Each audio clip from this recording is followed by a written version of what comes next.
70s میں جب میں 73 میں مشیگن گیا ماسٹرز کرنے کے لیے تو مجھے بڑا تعجب ہوا.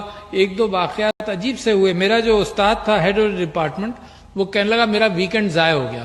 تو میں نے اس کو پوچھا کیوں ضائع ہو گیا؟ کہنے لگے اس وجہ سے ضائع ہو گیا کہ میں اپنے باپ کو ایک اولڈ ہوم سے دوسرے اولڈ ہوم میں جا کر میں نے اس کو ٹرانسفر کیا.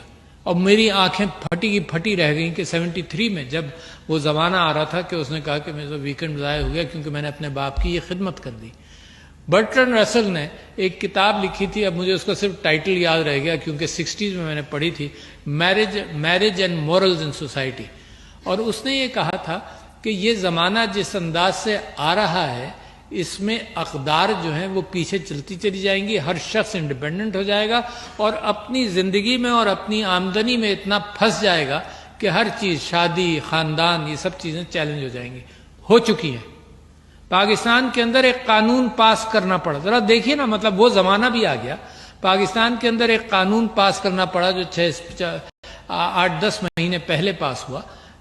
اس کے اندر یہ تھا کہ اگر کوئی اولاد اپنے ماں باپ کی قدر نہ کرے, ان کو ان کے گھر سے نکالے یا ایسی کوئی کیفیت پیدا ہو تو اسٹیٹ بیچ میں جائے گی.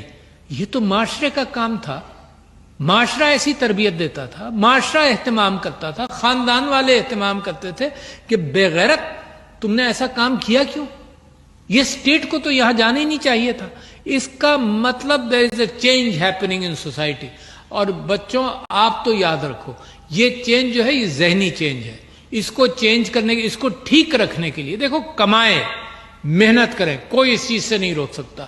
مگر جب محبتوں کو نکال دو گے اپنی ریلیشن شپ سے تو خود بھی پریشان رہو گے, خود بھی سٹریس میں رہو گے اور معاشروں کے اندر وہ تناؤ پیدا ہوگا کہ اپنا میں اکیلا میں زندگی گزار سکتا ہوں. نتیجہ کیا ہے؟ Let me mention to you something which came to my knowledge only about 1 or 2 months ago, اور میں نے اسمبلی کے اندر جو تقریر کی اس کے اندر بھی اس بات کو شامل کیا. اتنا سٹریس ہے سوسائٹی میں, اتنی پریشانی ہے سوسائٹی میں کہ فگرز ہی نہیں تھے کوئی. تو human rights commission of Pakistan نے فگر دیا کہ 24% لوگ ایک وقت میں کسی پریشانی میں موجود ہیں جس کو سٹریس کہتے ہیں. یہ دوسری بات ہے کہ اگر اس پریشانی میں ان کو گھر میں لوگ شیئر کر لیں, گھر میں دیکھو جوائنٹ فیملی میں ایک خوبصورتی تھی, گھر میں لوگ شیئر کر لیں. جب اکیلا ہو جاتا ہے تو کسی سے شیئر بھی نہیں کرتا, گھر میں لوگ شیئر کر لیں تو وہ پریشانی کم ہو جاتی ہے. لہٰذا آج کل میں پھر اس بات پر محنت کر رہا ہوں, جیسے مسز سمینہ الوی نے بریسٹ کینسر کو فوکس کر کے 3-4 چیزوں پر لائے. میں بھی یہ کوشش کر رہا ہوں کہ یہ جو سٹریس ہے معاشرے میں اس کو قابو کیا جائے. مگر ایک فگر اس میں اور بھی بڑا الارمنگ تھا.